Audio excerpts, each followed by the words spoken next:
So you've organised a game and you've got a time, you've got a date, and you need to get your players to make characters. What do you do? Okay, so this is what I did. I had my first session, which was like a one shot, like a tutorial, and I said, for everybody who wants to play in a campaign, you need to make characters. The limitations were no evil characters, that was it. Otherwise, anything goes, make what you want. So what do people do? They also go, I don't know how to make a character. Any ideas? Okay, so then I was like, download D&D Beyond and have a look through that. Have a look at different races, different classes, have some ideas, see what you come up with. But at the end of the day, the important thing is that you're not just making a trope, you're making an actual character, this person who has a personality and does different things. So how could I have done this easier? Okay, so I've got 5 players, right? This is how we're going to go through. I'm going to go through every player's things. Player 1, Paladin. Paladin is a long-time gamer, understands rules, knows everything.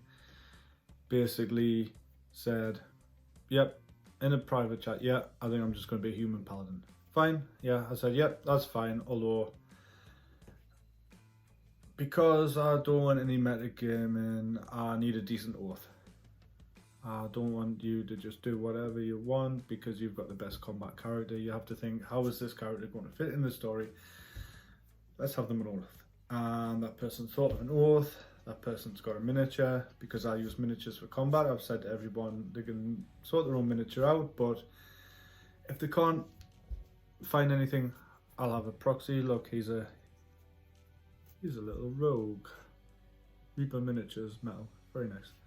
So player 1, fine. Player 2, Barbarian. Now Barbarian is a new gamer. Barbarian's only been gaming for about 6 months, but Barbarian really likes gaming. So Barbarian very quickly was like, oh, I want to be a Barbarian. Or something. They were like, I don't want anything with lots of rules, I don't want spells, I don't want anything. And like, can you just sort it out for us? And I was like, nope, you need to pick. Just have a look and just pick.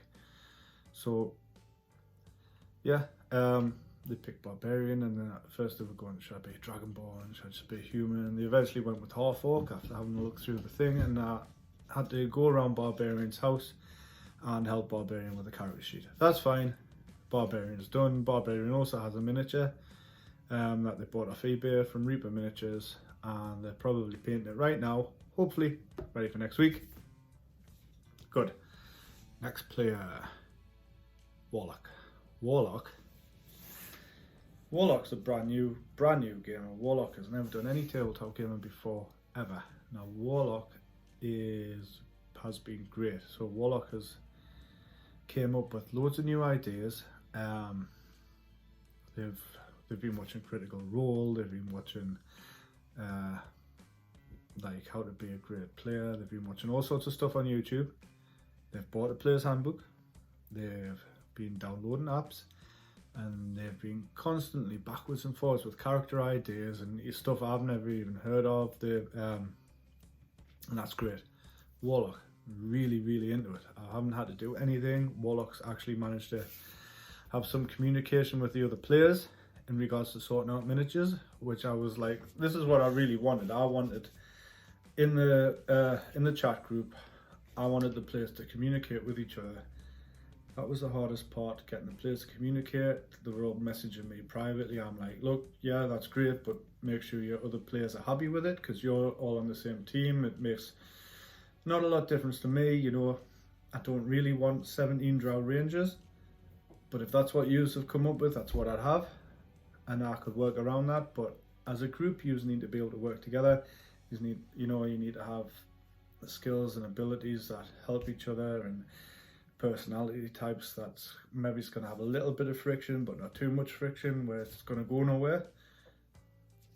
So Warlock so far has been great.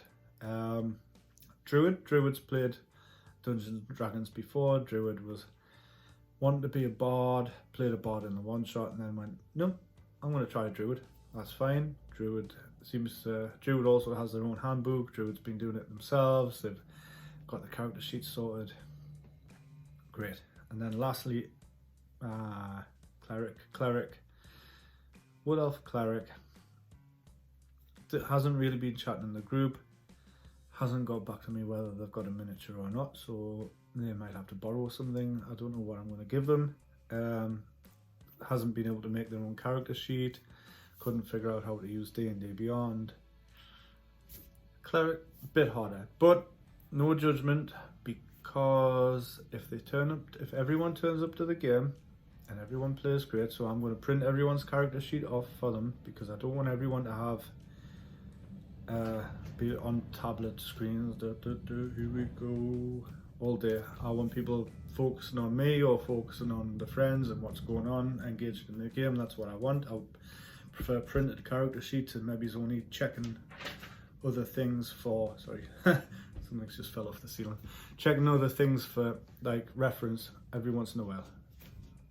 That's great for me. So 5 characters made, 5 miniatures. Could I have done this better? Yeah. Kind of wishing I did a session 0 in person. What's taken us a week and a half to 2 weeks over messenger chats to get sorted out. I probably could have got sorted out in an hour in real life. If I had everyone sat around the table talking, that would have been really good. Maybe they would have picked characters. I mean, the characters do work well together.